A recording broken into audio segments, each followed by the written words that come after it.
Battle to the heavens की सोसम सी video के अंदर एक बार फिर से आपका स्वागत है। तो इस वीडियो के अंदर जियाविन क्वीन मेड्यूसा को मैरिज के लिए प्रपोज करने वाला है और साथ इस वीडियो के अंदर हमें जियाविन और काइलिन का थोड़ा रोमांस भी देखने को मिलेगा। लेकिन इस सबसे पहले जियाविन बैंड बजाएगा याना लाइंस को ट्रेडर अल्केमिस्ट की। तो अगर ये सब मिस नहीं करना चाहते हो तो वीडियो को एंड तक जरूर से देखना। तो चलो यार ज्यादा बकवास न करते हुए वीडियो करते हैं शुरू। तो इस वीडियो की स्टार्टिंग में हमें जियाविन को दिखाया जाता है जो कि इस टाइम पे खतरनाक तरीके से लियो चिंग और बूजिंग के ग्रुप को देख रहा होता है और अभी उन दोनों बुड्ढों के एक्सप्रेशन भी काफी गंदे हो चुके थे और उन दोनों के जियाविन से नजर मिलाने की भी हिम्मत नहीं होती यार। तभी जियाविन कहता है कि इस बार की मेरी पहली रिफाइनमेंट कई रीजन्स में से एक है और जियाविन के इन शब्दों को सुन के ऊपरी जगह एकदम साइलेंट मोड में चली जाती है और अभी कुछ लोगों को तो डेंजरी फील होना स्टार्ट हो गया था और लगता है इन्हें भी समझ आ चुका है कि अभी क्या होने वाला है। और तभी जियाविन के जो एक्सप्रेशन होते हैं वो एकदम से आइसी कोल्ड हो जाते हैं और वो अपनी आइसी कोल्ड आवाज में कहता है कि पिलोल भी याना लाइंस का एक डिपार्टमेंट है, वो बाकी और से अलग नहीं है। लेकिन पिलोल के अंदर पिछले कुछ सालों में कुछ लोगों की एरोगेंस कुछ ज्यादा ही बढ़ती जा रही है और वो सभी याना लाइंस के कामों को छोड़ के अपने सेल्फिश कामों में लगे हुए हैं और इसी वजह से याना लाइंस के अंदर यूनिटी खत्म हो रही है और ये एक बहुत बड़ा क्राइम है। और ये कहते ही जियाविन अपने हाथ को क्लेंच कर देता है और एक स्क्रोल उसके हाथ में अपीयर होता है और फिर जियाविन उस स्क्रोल को दिखाते हुए कहता है कि मेरे पास ये कुछ नामों की लिस्ट है और इन लोगों के ऊपर चार्जेस लगे हुए हैं। और ये कहने के बाद जियाविन उस स्क्रोल में काइलिन को पकड़ा देता है और फिर जियाविन आगे कंटिन्यू करते हुए कहता है कि इन नामों को पढ़ा जाए। और जब जियाविन के खतरनाक शब्द वहाँ पे मौजूद लोग सुनते हैं तो कई लोग तो थर थर कांपने लगते हैं और अभी काइलिन भी अपने कोल्ड एक्सप्रेशन के साथ चारों तरफ देख रही होती है और इस स्क्रोल के अंदर कई घमंडी लोगों के नाम लिखे हुए हैं जिन्होंने की कई बार मुसीबतें खड़ी करी है। लेकिन काइलिन जैसे तैसे करके इन सभी मुसीबतों को अभी तक रिजोल्व करती आई है क्योंकि उससे पहले याना लाइंस की चिंता थी, लेकिन अब जब जियाविन वापस आ चुका है तो वो सभी चिंता भी गायब हो चुकी है यार। तभी काइलिन उस स्क्रोल को खोलती है और अपनी आइसी कोल्ड आवाज में कहती है कि पिलोल फर्स्ट डिपार्टमेंट हो और ये सभी ऑर्डर्स को इग्नोर करता है और इसका बिहेवियर भी काफी घमंड से भरा हुआ है और एक बार ये अपनी सेल्फिशनेस की वजह से मैशनल पिल को डिलीवर करने में काफी देरी कर चुका है जिस वजह से याना लाइंस के 100 से भी ज्यादा एक्सपर्ट्स मारे गए थे। और काइलिन आगे कहते हैं पिलोल सेकंड डिपार्टमेंट ही वार्निंग और ये याना लाइंस के मेडिकल इंग्रेडिएंट्स को चुराता है छोटा कहीं का। और जब इसकी सच्चाई बाहर आई तो उसने माफी मांगने की बजाय इसने से एक्सपोज किया था, इसने उसके ऊपर ही अटैक कर दिया। और जब ऐसे ही काइलिन नामों को अनाउंस करती जाती है तो पिलोल के अंदर कई अल्केमिस्ट के चेहरे सफेद बढ़ जाते हैं और तभी काइलिन आगे कहती है कि पिलोल के एल्डर्स लियो चिंग और बूजिंग और ये दोनों बुड्ढे अपने कॉन्ट्रीब्यूशंस की वजह से काफी ज्यादा घमंडी हो चुके हैं और ये दोनों बुड्ढे ऑर्डर्स को फॉलो ना करते हुए इस ब्लडी बैटल को छोड़ के भाग गए थे और ये सीक्रेटली याना लाइंस की मेडिसिनल बिल्स को भी सेल करते हैं। और काइलिन के इन शब्दों को सुनते हुए उस पूरे स्क्वायर में हंगामा मच जाता है और अभी लियो चिंग और बूजिंग के चेहरे काफी गंदे हो चुके थे। और तभी जियाविन कहता है कि जिस तरह से किसी कंट्री के रूल्स होते हैं उसी तरह से अलायंस के भी अपने कुछ रूल्स होते हैं और जितने भी नामों को काइलिन ने लिया है उन सभी से अलायंस के रूल्स के हिसाब से ही निपटा जाएगा और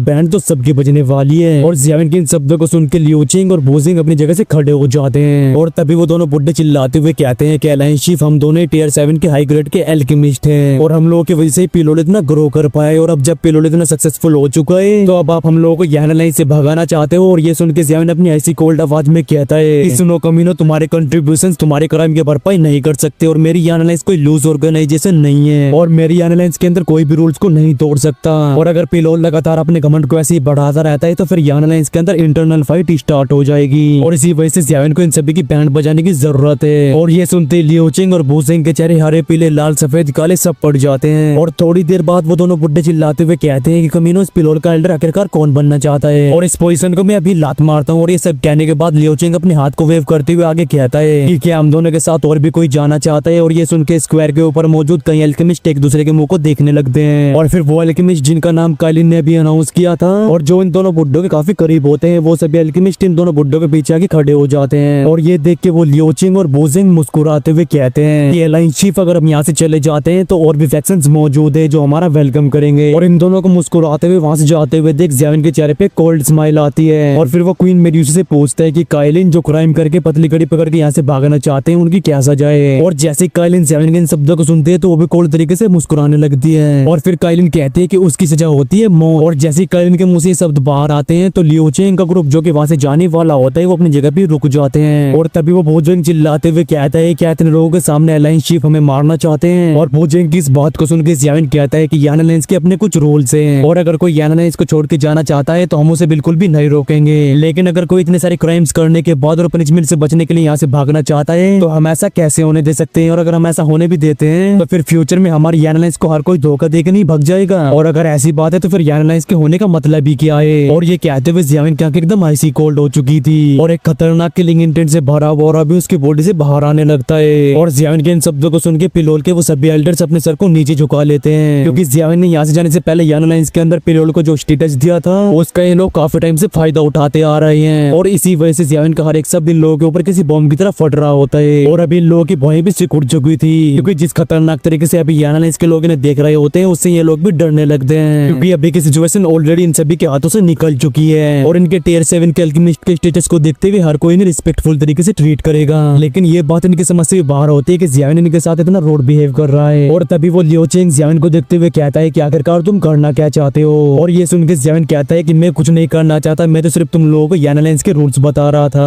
और जियाविन की इस बात को सुनते लियो चेंग और बो जेंग के एक्सप्रेशन एकदम से चेंज हो जाते हैं, क्योंकि जिस तरह के याना लाइंस के रूल्स है तो अगर इन कमीनों को खोलते हुए तेल में भी तला जाए तो वो भी कम है। और तभी कर्लिन अपनी कोल्ड आवाज में याना लाइंस के एक्सपर्ट से कहती है कि इन सभी को कैप्चर किया जाए। और ये सुन के याना लाइंस के वो एक्सपर्ट्स जो कि बस ऑर्डर का वेट ही कर रहे थे वो सभी तुरंत ही लियो चेंग और बो जेंग के ग्रुप के ऊपर धावा बोल देते हैं। और इस सीन को देख के लियो चेंग और बो जेंग की फटके हाथ में आ जाती है। और अभी उन दोनों का समझ आ चुका था कि बचने का कोई भी चांस नहीं है। तभी वो दोनों ही चिल्लाते हुए कहते हैं कि कमीनो तुम लोगों को क्या लगता है कि हम तुमसे डरते हैं। और ये कहते हैं उन दोनों की दुई की रफ्ट होती है और जो भी याना लाइंस के एक्सपर्ट्स उनके पास जाते हैं वो उन्हें पीछे फेंक देते हैं। और उन सभी एक्सपर्ट्स को दूर फेंकने के बाद वो दोनों ही लाइटनिंग स्पीड से आसमान की तरफ शूट हो जाते हैं। और इन दोनों बुड्ढों को वहां से भागते हुए देख जियाविन की भौएं सिकुड़ जाती है और उसके चेहरे पे आती है कोल्ड स्माइल। और तभी जियाविन अपने एक हाथ को ऊपर उठा के उसे ग्रैब कर देता है। और वो दोनों बुड्ढे जो कि वहां से भाग रहे होते हैं उनकी बॉडी अपनी जगह पे ही रुक जाती है। और फिर जियाविन एक थप्पड़ से नीचे की तरफ देह मारता है, जिस वजह से वो लियो चेंग और बो जेंग खतरनाक तरीके से नीचे जमीन से आकर टकराते हैं। और इस अटैक के पीछे की भयानक फोर्स की वजह से तुरंत ही उन दोनों बुड्ढों के मुंह से खून बाहर आता है। और एट द सेम टाइम कई शार्प स्पीयर्स उन दोनों की गर्दन पे रख दिए जाते हैं। और इस सीन को देख के उन दोनों का खून सूख जाता है और अभी उन्हें समझ आता है कि जियाविन कितना ज्यादा भयानक है। और तभी वो दोनों बुड्ढे जियाविन के सामने रोते हुए कहते हैं कि पिताजी बस एक बार जाने दो और फ्यूचर में हम लोग याना लाइंस के लिए अपनी पूरी जान लगा देंगे। और ये सुन के जियाविन इन दोनों बुड्ढों को देखते हुए कहता है कि किसी भी इंसान के लिए याना लाइंस के रूल्स चेंज नहीं होने वाले। और ये कहने के बाद जियाविन अपने हाथ को मूव कर देता है और तभी याना लाइंस के एक्सपर्ट्स इन्हें कैप्चर कर लेते हैं। और वो सभी एक्सपर्ट्स इन सभी लोगों को घसीटते हुए पिलोल के डीपेस्ट रीजन में ले जाते हैं। और तभी हम लोग को उस जगह पे कई लोगों के चीखने की आवाजें सुनाई देती है। और इन आवाजों को सुन के वो पूरा स्क्वायर एकदम साइलेंट हो गया था।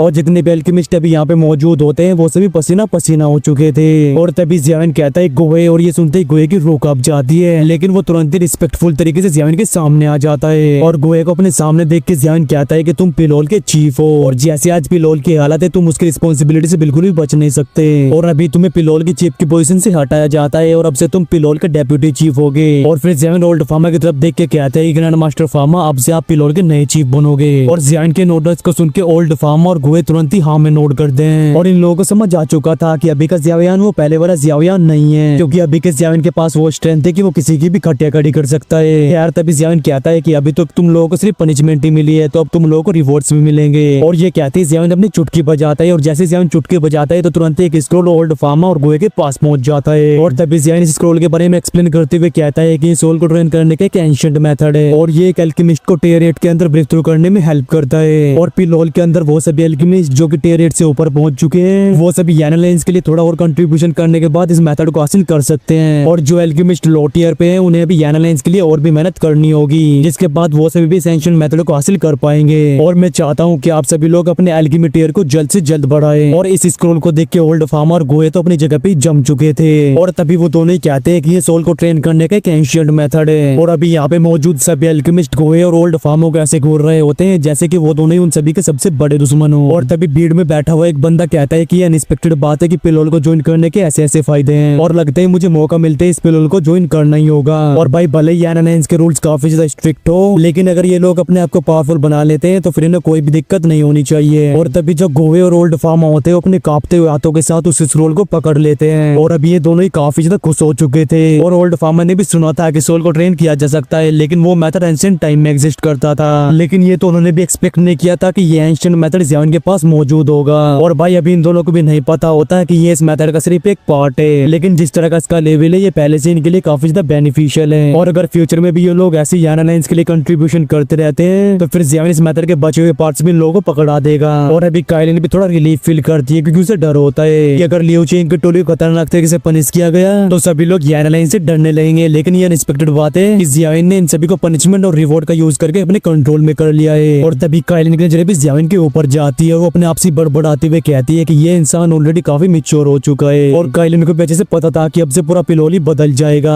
और ये बदलाव याना लाइंस के लिए काफी अच्छा है। और पिलोल का ये पूरा मैटर रिजोल्व होने के बाद हमारा सीन चेंज होता है और हमें एक कमरे का सीन दिखाया जाता है जहाँ पे जियाओयान, लिटिल शाओ शाओ और क्वीन मेड्यूसा मौजूद होते हैं। और तभी जो जियाओयान होता है वो स्टेरेट की पिल को अपनी स्टोरेज से बाहर निकाल लेता है और ये देख के काइलिन अपनी चिंता से भरी आवाज में कहती है कि क्या ये फर्स्ट स्टार पिल शाओ शाओ के लिए एकदम ठीक है, क्योंकि इसके अंदर की स्ट्रेंथ कुछ ज्यादा ही हाई लेवल की है और भले ही शाओ शाओ का कॉन्स्टिट्यूशन काफी पावरफुल हो, लेकिन माँ होने की वजह से काइलिन को बिल्कुल भी चैन नहीं मिल रहा होता। और ये देख के जियाओयान मुस्कुराने लगता है और वो कहता है कि तुम बिल्कुल भी चिंता मत करो और इस फर्स्ट स्टार पिल के मेडिसिनल इफेक्ट्स काफी जेंटल होते हैं और भले ही ये पिल एक टेरेट की पिल हो, लेकिन ये हमारी शाओ शाओ के लिए बिल्कुल भी हार्मफुल नहीं है और इस पिल की मदद से शाओ शाओ का कॉन्स्टिट्यूशन और भी अच्छा हो जाएगा। और जियाओयान के इन शब्दों को सुन के काइलिन चुपचाप से अपने सर को हाँ में हिला देती है और फिर वो देखती है कि जियाओयान कितने प्यार से उस पिल को शाओ शाओ के मुंह में रख रहा है और अभी लिटिल शाओ शाओ भी अपने चारों तरफ देख रही होती है। और तभी वो फर्स्ट स्टार पिल 7 रंगों वाली लाइट में ट्रांसफॉर्म होकर शाओ शाओ के पेट में चली जाती है और जैसे ही वो उस पिल को कंज्यूम करती है तो लिटिल शाओ शाओ थोड़ा थकान फील करती है और तभी उसकी दोनों आंखें बंद हो जाती है। और इस सीन को देख के जियाओयान मुस्कुराते हुए कहता है कि स्टार्टिंग में मेडिसिनल स्ट्रेंथ इसी तरह से फैलती है और अब बस हमें शाओ शाओ के उठने का इंतजार करना है। और जियाओयान के इन शब्दों को सुन के काइलिन अपने सर को हिला देती है, जिसके बाद वो लिटिल शाओ शाओ के सर को सहलाने लगती है और तभी काइलिन के ब्यूटीफुल से चेहरे को देख के जियाओयान पता नहीं कहाँ खो जाता है। और थोड़ी देर तक ऐसे ही खोए रहने के बाद वो काइलिन से कहता है कि बिग ब्रदर मुझसे मैरिज को लेके बात कर रहे थे जिससे कि तुम फॉर्मली हमारे शाओ क्लैन की मेंबर बन जाओ, तो तुम्हारा क्या कहना है, क्या तुम मुझसे शादी करना चाहोगी। और भाई जैसे जियाओयान के ये शब्द काइलिन के कानों में जाते हैं तो उसकी पूरी बॉडी कांपने लगती है और जब ठर के जियाओयान इस सीन को देखते हैं तो उसके ट्रकपन जाग जाती है और वो धीरे धीरे करके काइलिन की तरफ बनने लगता है और काइलिन का चेहरा जो कि हमेशा आइसी कोल्ड ही रहता था वो भी अभी टमाटर की तरह लाल हो चुका था।